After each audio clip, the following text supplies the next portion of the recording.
The biggest lie people carry into a post-collapse world is this: shelter is easy. You just find a spot, stack some branches, and you're good. That belief has killed more survivors than starvation. The truth hits harder. Most shelters fail not because the materials are weak, but because the builder trusted intuition instead of mechanics. Wind direction, load transfer, moisture behavior, heat retention, these aren't suggestions. They're laws. And laws don't care how confident you feel. When the world fell apart, it didn't take your shelter-building fantasies with it. It left them intact just long enough to betray you. Exposure is now your primary enemy, and it punishes every miscalculation. A single gap in your windbreak, one poorly anchored ridgeline, one tool you thought you could do without. That's all it takes for hypothermia to turn a minor mistake into your final lesson. The shift begins when you abandon the myth of resourcefulness and accept a harder truth. Survival is acceleration. You don't build shelter to stay comfortable. You build it to shorten the timeline between vulnerability and control. Tools are not accessories. They are leverage, energy conservation, structural precision. The right tool cuts hours off a task. The wrong mindset adds fatal hours back. In the post-collapse reality, shelter is not a structure. It is a deadline. And whether you meet it depends entirely on the tools you deploy and the illusions you are willing to discard. The most dangerous assumption people make about the axe is believing it's just a wood processor. That illusion survives because, before the collapse, woodwork was a hobby, not a life-or-death protocol. In the post-collapse world, that mindset is a structural failure waiting to happen. An axe isn't a tool for cutting. It is the instrument that decides whether your shelter has a backbone or a burial site. When you carry an impact axe, you're carrying condensed mechanical force, the ability to dominate material instead of wrestle with it. Every shelter requires beams that resist torque, joints that transfer load, and supports that survive wet-dry cycles. None of that comes from random branches snapped by hand. It comes from controlled shaping. One clean split creates a beam that behaves predictably under stress. One angled notch carved with intent becomes the hinge point that prevents an entire wall from shearing under wind.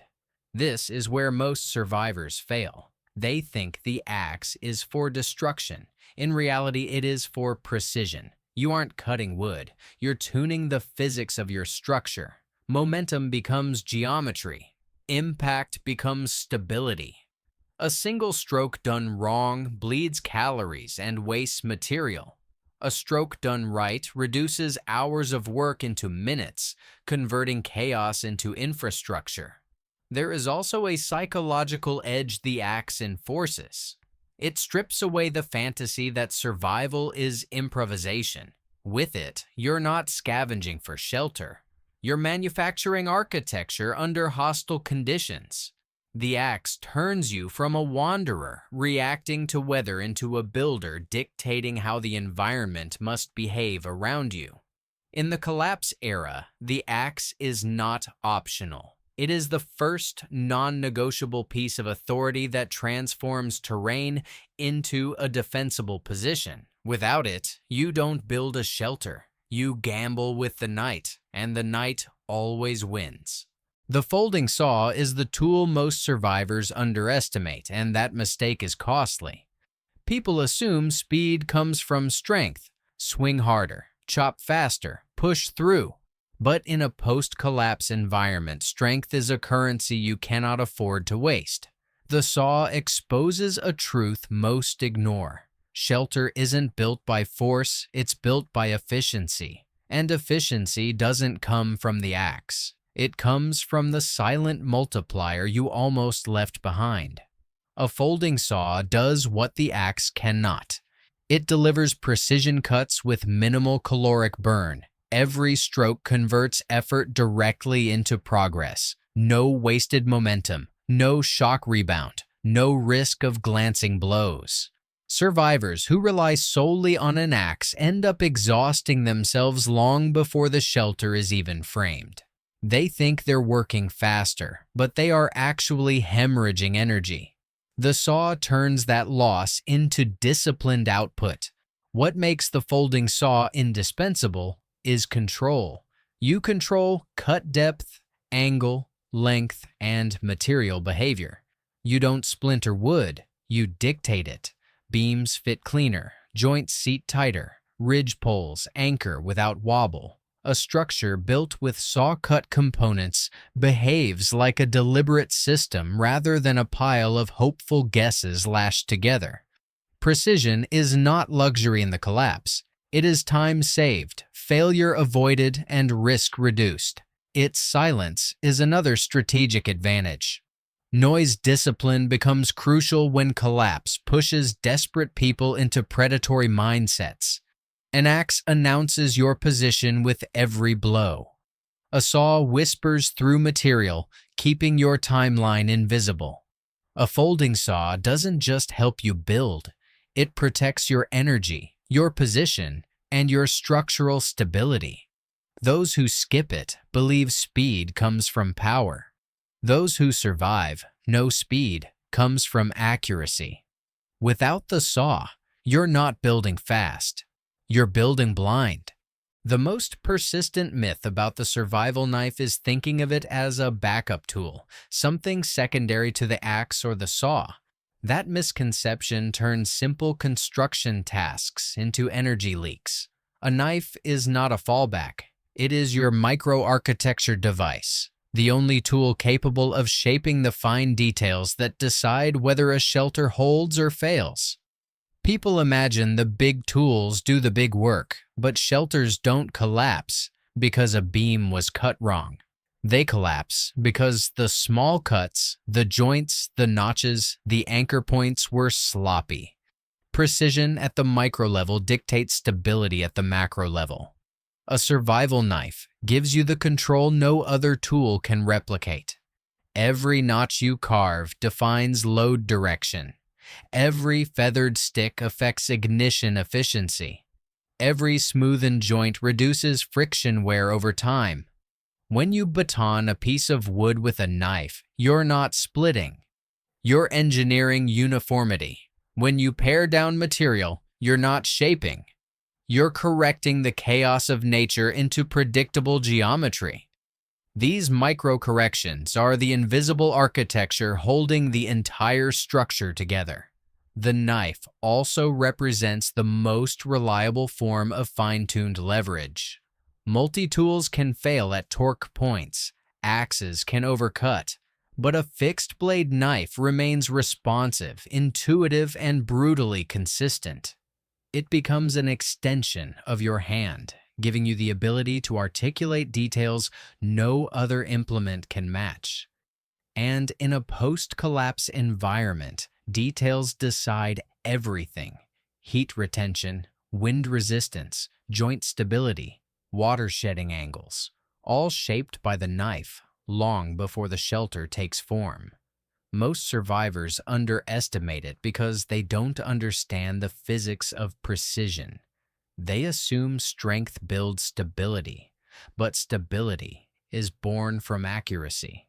The knife doesn't make your shelter bigger. It makes it correct. And correctness is the only safeguard left when weather, terrain, and time all conspire to strip away your margin for error. In the collapse era, the knife is not your smallest tool. It is your most exact instrument of survival. The multi-tool is the item most people think they can get by without, and that false confidence becomes a mechanical disaster.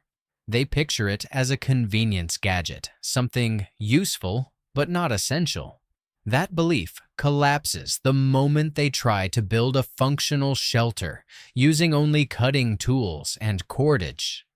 A shelter is not just wood and knots. It is a series of mechanical interfaces. And without a multi-tool, every interface becomes a problem you're forced to solve with brute force instead of engineering. A multi-tool is the bridge between raw material and refined structure. Pliers give you controlled grip for twisting wire, pulling nails, crimping metal edges, and tensioning cordage in ways your hands simply cannot achieve. Screwdrivers allow you to repurpose scavenged hardware, hinges, brackets, sheet metal scraps, turning debris into reinforcement instead of waste. The file reshapes edges, corrects imperfections, and prevents sharp contact points from cutting through paracord under load. The small blade handles precision tasks too delicate for your primary knife. Every component extends your capability, not by adding new tools, but by compressing multiple mechanical functions into one object you always have ready. Survivors who skip the multi-tool end up improvising with stones, sticks, or the wrong blades, destroying equipment, wasting time, and bleeding energy. They misinterpret survival as a test of toughness when, in reality, it is a test of mechanical logic. The multi-tool gives you leverage in micromechanics, the ability to manipulate small systems that support the larger structure of your shelter.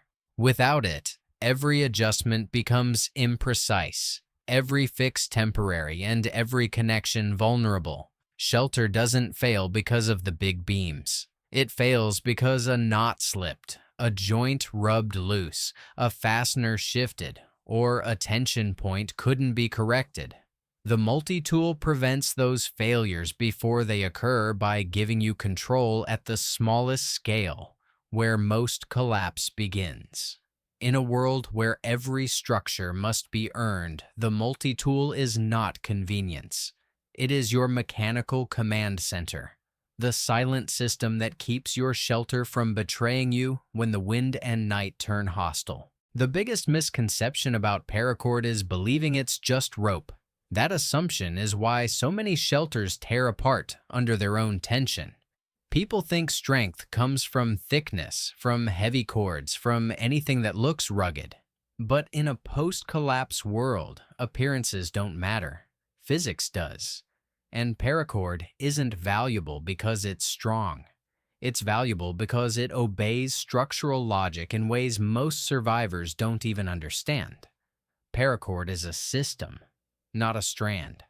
Its inner cores distribute load, its sheath manages friction, and its flexibility allows you to engineer tension systems that wood alone cannot maintain. Ridge lines, anchor points, guy lines, bracing tension, improvised pulleys, all of them depend on cordage that behaves predictably under stress. Cheap rope stretches, natural fibers fail when wet. Improvised bindings slip the moment wind pressure increases. Paracord remains stable, which means your shelter remains stable. What most people fail to grasp is that paracord is less about tying things together and more about controlling energy. Every knot is a calculation. Every tension point is a decision about how force travels through a structure. When you set a ridge line with proper tension, you're not supporting a tarp. You're defining the geometry of your roof, the airflow above it, the water shedding angle, and the way the entire shelter flexes under wind load. Paracord lets you manipulate all of that with precision. Its lightweight nature is another strategic advantage. You can carry meters of it without penalty, deploy it instantly, and reconfigure it endlessly. In collapse conditions, adaptability is survival currency, and paracord gives you the ability to redesign your shelter as the environment shifts, without rebuilding from scratch. A single length can be split into inner strands for traps, bindings, sewing, repairs, a micro-utility that other cords simply cannot match. Survivors who dismiss paracord as optional end up compensating with knots that don't hold, structures that sag, and materials that fight each other instead of working as a unified system. They think they built a shelter.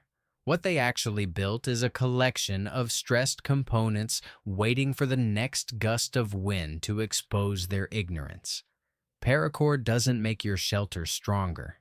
It makes your shelter coherent, and coherence is what keeps the world from tearing it apart. The tarp is the tool most people dismiss because they believe a real shelter needs real walls. That assumption is born from pre-collapse comfort, not post-collapse physics. The truth is brutal. Speed is the only currency that keeps you alive, and nothing buys speed like a tarp. Survivors who ignore it end up wasting daylight carving panels, shaping bark, stacking debris, all while the weather closes in faster than their progress. A tarp doesn't replace a shelter, it accelerates one. A tarp is not fabric, it is geometry on demand. The moment you raise it, you define airflow, water shedding, and thermal behavior with more precision than most improvised structures can match after hours of labor. Angles that would take you hundreds of cuts and lashings become instantaneous. One ridgeline, two tie-outs, shelter. That transformation of time into protection is why the tarp is not optional. It's your shortcut to stability. When the environment is actively trying to erase your margin for error. The misconception is believing the tarp's value comes from waterproofing alone. Its real advantage is control. The ability to create tensioned surfaces that redirect wind instead of resisting it. The ability to adjust roof pitch in seconds as rain shifts to cold or cold shifts to wind. The ability to seal or open ventilation so your shelter doesn't trap moisture and bleed heat. These are not conveniences. They're the operational adjustments that keep your shelter functioning instead of rotting, collapsing, or suffocating you. The tarp also serves as a modular component in shelter evolution. You can deploy it as a rapid response roof while you process materials for a more permanent structure beneath it. You can reconfigure it daily as weather patterns fluctuate. You can move it entirely without dismantling your frame. Every one of these flexibilities gives you tactical mobility, the freedom to shift position, adapt terrain, and maintain cover without restarting from zero. Survivors who go natural because they believe it's more authentic end up learning a harsh truth. Authenticity doesn't stop rain from soaking your bedding, nor wind from ripping through a poorly angled wall. Precision does, and the tarp is precision in its fastest form. In the collapse world, the tarp doesn't just give you shelter, it gives you time. And time is the one element you can't rebuild once it's gone. The most dangerous assumption about fire is believing you only need it to stay warm. That lie survives because people learned fire in comfort. Weekend camps, controlled conditions, dry wood, predictable weather. In the post-collapse world, that thinking becomes lethal. Fire is not warmth. Fire is uptime, and without uptime, your shelter is just a temporary shape waiting to fail. An electronic fire starter isn't a luxury, it is your guarantee that ignition happens on demand. The old world taught people to romanticize friction fire, ferro rods, primitive skills. Those skills are admirable. Until the rain has soaked your fibers, your hands are numb. And the temperature is dropping faster than you can process kindling. In those moments, philosophy doesn't ignite tinder. Electricity does.